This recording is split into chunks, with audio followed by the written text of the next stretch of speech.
નમસ્કાર વિદ્યાર્થી મિત્રો, ફરીથી અહીંયા પરેશ પુરોહિત યુટ્યુબ ચેનલમાં સર્વે મિત્રોનું હાર્દિક સ્વાગત છે. મિત્રો, આપણે ધોરણ 12માં જે સંકીર્ણ સંયોજનો ચેપ્ટર ભણી રહ્યા છીએ એમાં સંયોજકતા બંધનવાદનો જે અભ્યાસ ચાલુ છે એમાં જ્યારે સવર્ગાંક 4 હોય તો એ 4 સવર્ગાંક ધરાવતા જે સંયોજનો હોય એ સંયોજનોમાં એનું સંકરણ શોધવું હોય તો કઈ રીતે શોધાય, તે અનુચુંબકીય છે કે પ્રતિચુંબકીય, રંગવિહીન છે કે રંગીન છે, એની ચુંબકીય ચાકમાત્રા કેટલી હોય, એ બધો આપણે અભ્યાસ કર્યો.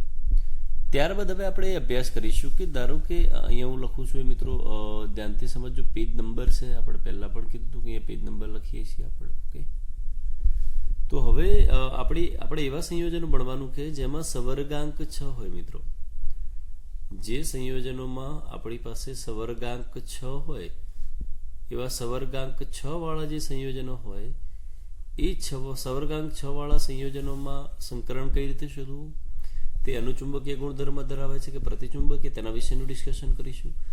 તો એનું એક એક્ઝામ્પલ જોઈ લઈએ આપણે. પહેલું કે ધારો કે એક્ઝામ્પલ તરીકે આપણી પાસે COF6 3 માઇનસ છે. મિત્રો, COF6 3 માઇનસ આવું એક સંયોજન છે. તો અહીંયા તમે જોઈ શકો કે તમારી પાસે આપણી પાસે જે ધાતુ છે કોબાલ્ટ છે અને એની સાથે જોડાયેલા જે લિગેન્ડ છે ફ્લોરાઇડો. અહીંયા ફ્લોરાઇડોની સંખ્યા 6 છે અને આ જે ફ્લોરાઇડો છે ને એ એકદંતીય પ્રકારના લિગેન્ડ છે. તો જો એકદંતીય પ્રકારના લિગેન્ડ હોય તો દરેક જે લિગેન્ડ છે એક ઇલેક્ટ્રોન યુગ્મનું દાન કરશે. એવા આપણી પાસે કુલ 6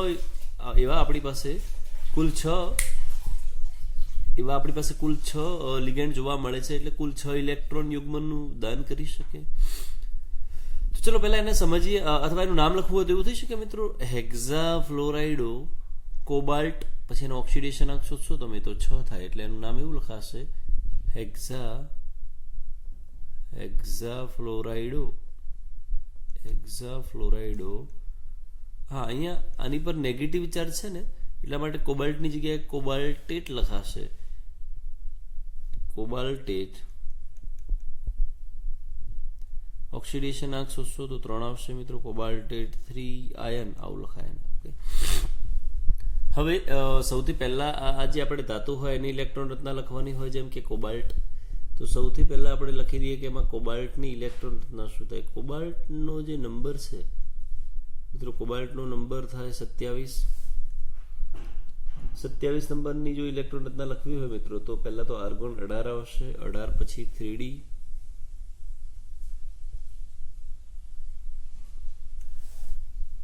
ઓકે. ચલો, આર્ગોનમાં 18 ઇલેક્ટ્રોન તો થઈ ગયા. ત્યારબાદ 3D માં ઇલેક્ટ્રોન ભરવાના થાય. 3D ની પેટા કક્ષક કેટલી આવે? 5. તો 5 પેટા કક્ષકોમાં ઇલેક્ટ્રોન પહેલા 4s માં ગોઠવી કાઢે. 1 2 3 4 અને 5. ઓકે, ત્યારબાદ આવશે 4s કક્ષક. આપણી પાસે 4s કક્ષક છે. અહીંયા 3D છે. ચાલો, અહીંયા 18 ઇલેક્ટ્રોન ભરાઈ ગયા છે. પછી 18 પછી અહીંયા 19 અને 20, પછી 7 ઇલેક્ટ્રોન ભરવાના થશે. 21 22 23 24 25 26 અને 27. અહીંયા કુલ 27 ઇલેક્ટ્રોન આપણે ભરી દીધા છે. હવે અહીંયા આપણે એવું કીધું કે જે કોબાલ્ટ ધાતુ છે એનો ઓક્સિડેશન આંક મિત્રો +3 થાય છે. હવે +3 થાય એનો મતલબ એવો થાય કે 3 ઇલેક્ટ્રોન ગુમાવે છે. હવે 3 ઇલેક્ટ્રોન ગુમાવે તો 2 4s માંથી જશે અને 1 3D માંથી જાય. તો 3D માંથી મિત્રો ધ્યાન ખાસ એ રાખવાનું કે જે છેલ્લે ભરાયેલો હોય ને એ ઇલેક્ટ્રોન જાય. તો છેલ્લે ઇલેક્ટ્રોન આપણે ગોઠવતા ગયા હતા કે ભાઈ 1 2 3 4 5 6 7, એટલે આમાં જે સેકન્ડ ઇલેક્ટ્રોન ભર્યો હતો ને હું ફરી અહીંયા દોરું. મિત્રો, જુઓ તો અહીંયા જે સેકન્ડ ઇલેક્ટ્રોન ભરેલો છે, આપણે ધારો કે આ ફર્સ્ટ ઇલેક્ટ્રોન ભરી દીધો અને અહીંયા જે સેકન્ડ ઇલેક્ટ્રોન ભર્યો છે એ આપણો લાસ્ટ ઇલેક્ટ્રોન ફિલઅપ થયેલો છે, એટલે એ દૂર થઈ શકે. તો અહીંયા ઇલેક્ટ્રોન રચના લખવી હોય, ધારો કે કોબાલ્ટ 3+ ની, તો કોબાલ્ટ 3+ ની જે ઇલેક્ટ્રોન રચના લખીએ આર્ગોન, એ વખતે જે પેલા 4s માના 2 ઇલેક્ટ્રોન તો દૂર થશે મિત્રો, પણ સાથે સાથે 3D માનો પણ 1 ઇલેક્ટ્રોન દૂર થાય છે.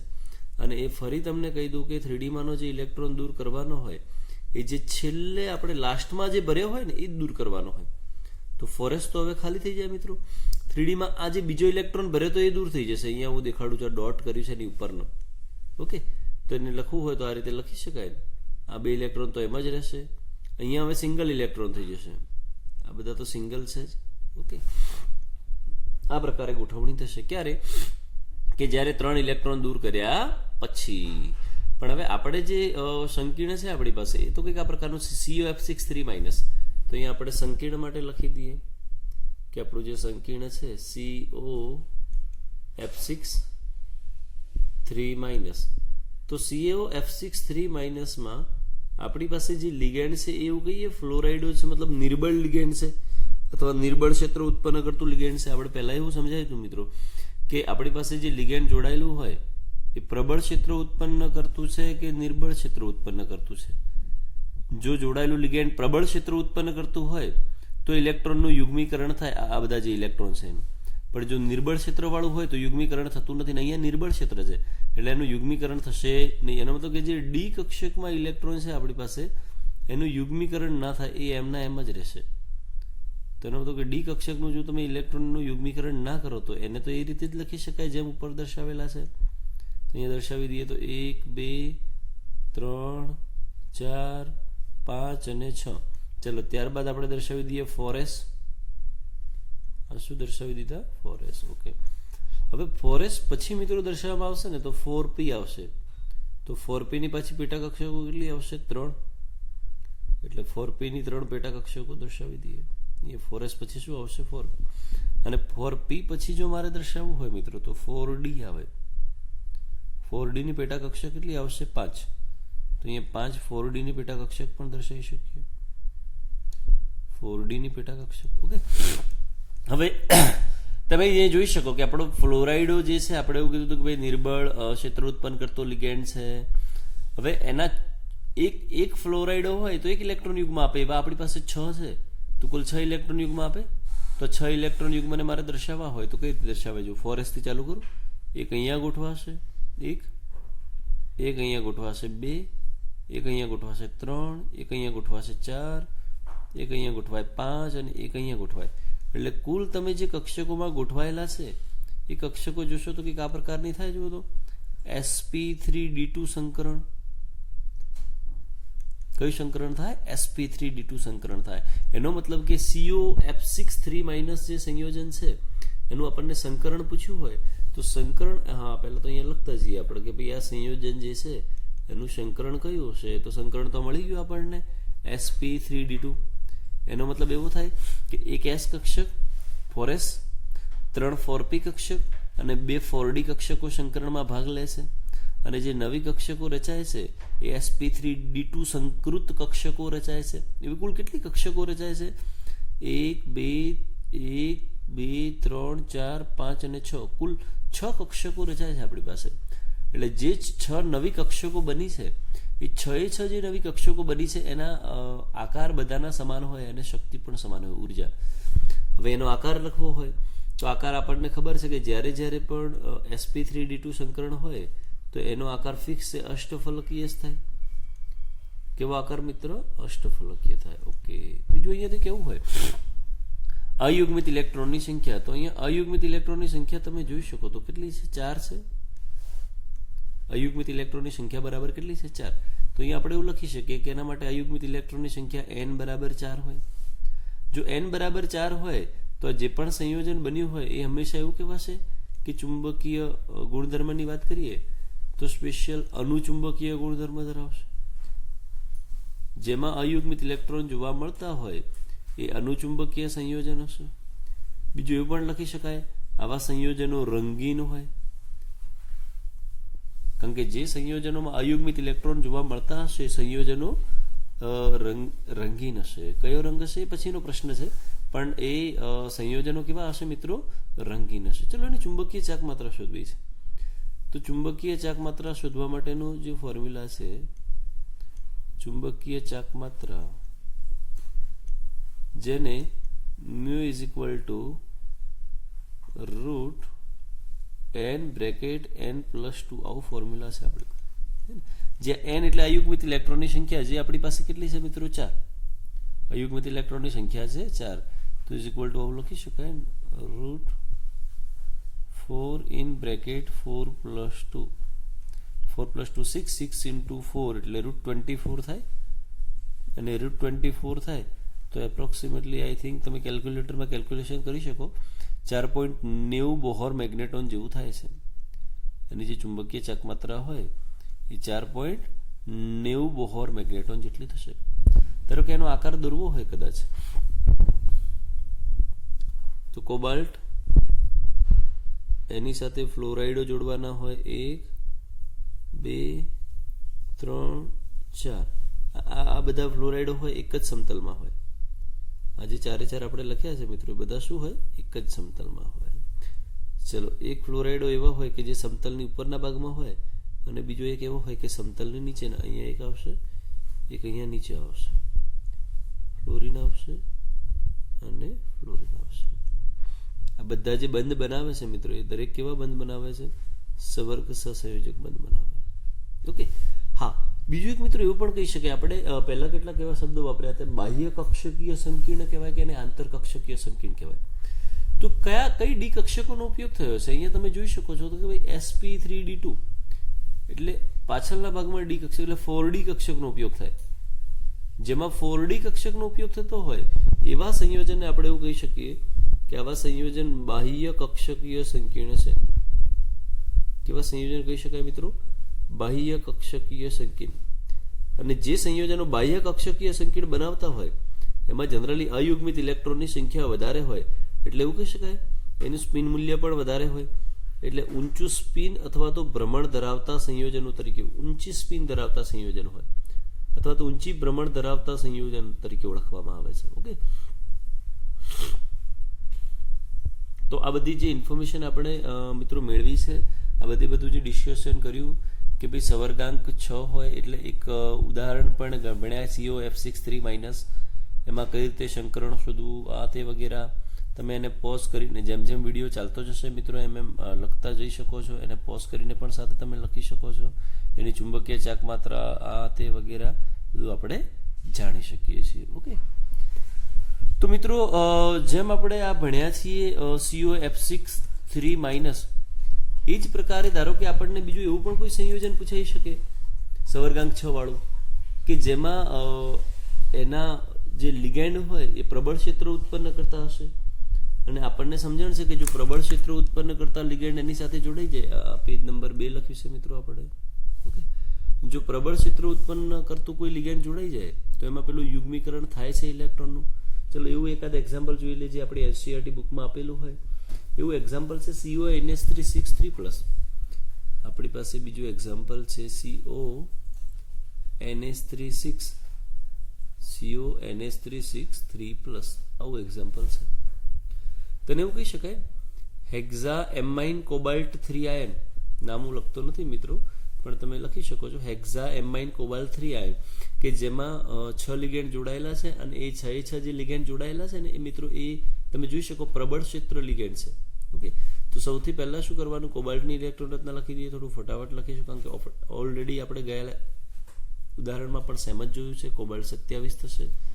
ઓકે ચલો એના ત્યારબાદ લખી દઈએ 3D તો 3D ની પેટા કક્ષા કેટલી હોય 5. ત્યારબાદ એમાં શું આવશે 4s તો ચલો 27 છે તો આર્ગોન 18 ને 4s માં કેટલા ઇલેક્ટ્રોન આવશે 2 18 ને 2 20 21 22 23 24 25 26 અને 27 આ પ્રકારે ઇલેક્ટ્રોન ગોઠવાઈ શકે. ઓકે ત્યારબાદ હવે તમે ઓક્સિડેશન આંક શોધો તો કોબાલ્ટનો ઓક્સિડેશન આંક અહીંયા 3+ થાય છે. કોબાલ્ટનો ઓક્સિડેશન આંક કેટલો થાય મિત્રો 3+. તો 3+ એટલે 3 ઇલેક્ટ્રોન ગુમાવવાના થશે તો આર્ગોન તો એમ જ આવશે જેમ આપણે લખ્યું હતું મિત્રો. તો ચલો આર્ગોન પછી 3 જાય તો 2 4s માંથી જશે ને 1 અહીંથી જાય તો આની ઇલેક્ટ્રોન રચના લખવાની થાય તો 3D માં એક આ પ્રકારે લખાય. ઓકે એક અહીંયા 2 ઇલેક્ટ્રોન આવશે અહીંયા હવે સિંગલ થઈ જશે મિત્રો. આ બધા ઇલેક્ટ્રોન કેવા થઈ જાય સિંગલ થઈ જશે. 4s માં ઇલેક્ટ્રોન આવતા નથી આવું કંઈક થાય છે. ઓકે હવે ચલો નેક્સ્ટ જે આખું સંકીર્ણ સંયોજન હોય જેની આપણે ઇલેક્ટ્રોન રચના લખવાની થાય અથવા એનું સંકરણ શોધવું હોય તો CONH3 હવે એમાં જોડાયેલું જે લિગેન્ડ છે NH3 એ તો પ્રબળ ક્ષેત્ર ઉત્પન્ન કરતું છે મિત્રો, અને જો જોડાયેલું લિગેન્ડ પ્રબળ ક્ષેત્ર ઉત્પન્ન કરતું હોય તો યુગ્મીકરણ થાય. એનો મતલબ કે આ જે 4 અયુગ્મિત ઇલેક્ટ્રોન છે એ બધા યુગ્મન પામશે, અને તમે એમનું યુગ્મન કરશો મિત્રો તો કંઈક આ પ્રકારે થઈ શકે. ચલો 3D નું જ્યારે યુગ્મન કરીએ છીએ આપણે, ઓકે, તો કુલ વિચારવા જઈએ મિત્રો કે આપણી પાસે ઇલેક્ટ્રોન કેટલા છે જેનું યુગ્મન કરવાનું છે, અયુગ્મિત ઇલેક્ટ્રોન. તો એ અયુગ્મિત ઇલેક્ટ્રોન તમે જોઈ શકો 4 છે. આ પહેલા બે તો ઓલરેડી યુગ્મિત છે ને, આ જે પહેલા બે ઇલેક્ટ્રોન છે એ યુગ્મિત છે. બીજા 4 માટે 1 2 3 અને 4 આ પ્રકારે હતા. ઓકે, એટલે આ જે 6 ઇલેક્ટ્રોન ગોઠવાયેલા હતા બધા યુગ્મિત થઈ ગયા. ચલો હવે ત્યારબાદ આ 3D પછી 4s આવશે. 3D પછી શું આવે? 4s. અને 4s પછી કોણ આવે? તો 4p આવે. 4s પછી આવશે 4p. ઓકે, ચલો હવે આ જે NH3 છે એ આપણે એવું કીધું પ્રબળ લિગેન્ડ ધરાવતું સંયોજન અથવા લિગેન્ડ છે, એટલે યુગ્મીકરણ થઈ ગયું આ તે વગેરે આપણે લખી દીધું છે. હવે NH3 એક દંતીય લિગેન્ડ છે, એક ઇલેક્ટ્રોન યુગ્મ આપે. એવા 6 છે એટલે 6 ઇલેક્ટ્રોન યુગ્મ આપે. તો 6 આપે તો પહેલું ધારો કે ભરી દઈએ 4s માં 1, પછી આ આપણી પાસે 3D છે તો 3D માં આ 1 અને 1 2 એટલે કુલ 3 તો ભરાઈ ગયા. પછી ચલો 4 5 અને 6. તો એનો મતલબ કે આમાં તમે સંકરણ જોઈ શકો છો મિત્રો, અહીંયા D2sp3 સંકરણ થાય. કયું સંકરણ થાય? D2sp3. એનો મતલબ કે અહીંયા આપણે જેમ પેલામાં ભણ્યા હતા, અહીંયા જે ડી કક્ષક ઉપયોગમાં લેવાય છે એ 3D કક્ષક વપરાય છે. 2 3D કક્ષકો હોય, એક 4s હોય, 3 4p હોય. અને જેમાં ડી કક્ષકો સંકરણમાં ભાગ લેતી હોય 3D કક્ષક, એને આંતરકક્ષકીય સંકીર્ણ કહેવાય મિત્રો. જેમ પેલાને આપણે બાહ્ય કક્ષકીય સંકીર્ણ કહેતા હતા, એમ આને આંતરકક્ષકીય સંકીર્ણ તરીકે ઓળખવામાં આવે. અને આવા જે આંતરકક્ષકીય સંકીર્ણ હોય એ યાદ રાખજો હંમેશા કે જેના સ્પિન અથવા ભ્રમણ ખૂબ નીચા હોય, આનું ભ્રમણ 0 થઈ જાય. નીચા ભ્રમણ ધરાવતા સંયોજનો હોય અથવા નીચા સ્પિન ધરાવતા સંયોજનો હોય, આવું યાદ રાખવાનું હંમેશા. ઓકે, ચાલો એનું આપણે ફરી અહીંયા લખી દઈએ નીચે કે આ સંયોજનમાં સંકરણ કયું છે. તો સંકરણ અહીંયાથી જોઈ શકીએ આપણે D2sp3. તો જો સંકરણ D2sp3 હોય તો આકાર સમજણ પડી જાય આપણને. અષ્ટફલકીય સંયોજનનો આકાર કયો થશે? અષ્ટફલકીય. અહીંથી તમે જોઈ શકો કે આમાં કોઈ અયુગ્મિત ઇલેક્ટ્રોન જોવા મળતા નથી, અને જેમાં અયુગ્મિત ઇલેક્ટ્રોન જોવા ન મળતા હોય મિત્રો, એવા સંયોજનોનો ચુંબકીય ગુણધર્મની વાત કરીએ તો એવા સંયોજનો હંમેશા યાદ રાખજો કે પ્રતિચુંબકીય હશે. કેવા હોય? પ્રતિચુંબકીય હોય. હવે આપણે ધારો કે રંગની વાત કરીએ કે એમાં કોઈ રંગ જોવા મળશે ખરા? તો ઓબ્વિયસલી ના જોવા મળે, કારણ કે જેમાં અયુગ્મિત ઇલેક્ટ્રોન જ નથી. તો એવા સંયોજનો શું હશે? રંગવિહીન હશે, કારણ કે એમાં ઇલેક્ટ્રોન જે હોય ને એનું સંક્રમણ ટ્રાન્ઝિશન થાય જ નહીં મિત્રો, અને જેના કારણે રંગવિહીન હશે. તો એ પણ સમજી શકાય છે. ઓકે, તો એના જો n બરાબર જ 0 હોય મિત્રો, તો મ્યુ શોધવા હોય તો મ્યુ ઇઝ ઇક્વલ ટુ આપણી પાસે ફોર્મ્યુલા તો આવશે n √n બ્રેકેટમાં n+2. તો એનું મ્યુ બરાબર પણ 0 થાય ને. એમ પણ જે સંયોજનમાં આપણે એવું કીધું કે ભાઈ જે સંયોજનમાં n જ 0 હોય એ ચુંબકીય ક્ષેત્ર પ્રત્યે આકર્ષણ ના ધરાવતા હોય, એટલે ચુંબકીય ક્ષેત્ર પ્રત્યે આકર્ષણ ના હોય એવા સંયોજન એને પ્રતિચુંબકીય કહેવાય. મિત્રો આકાર તમે જાતે દોરી શકો છો. તો અહીંયા મિત્રો આપણે જે સવર્ગાંક 6 વાળા સંયોજન છે એના પણ સંયોજકતા બંધનવાદને આધારે એના આકાર ચુંબકીય ગુણધર્મ વિશેની ચર્ચા કરી છે.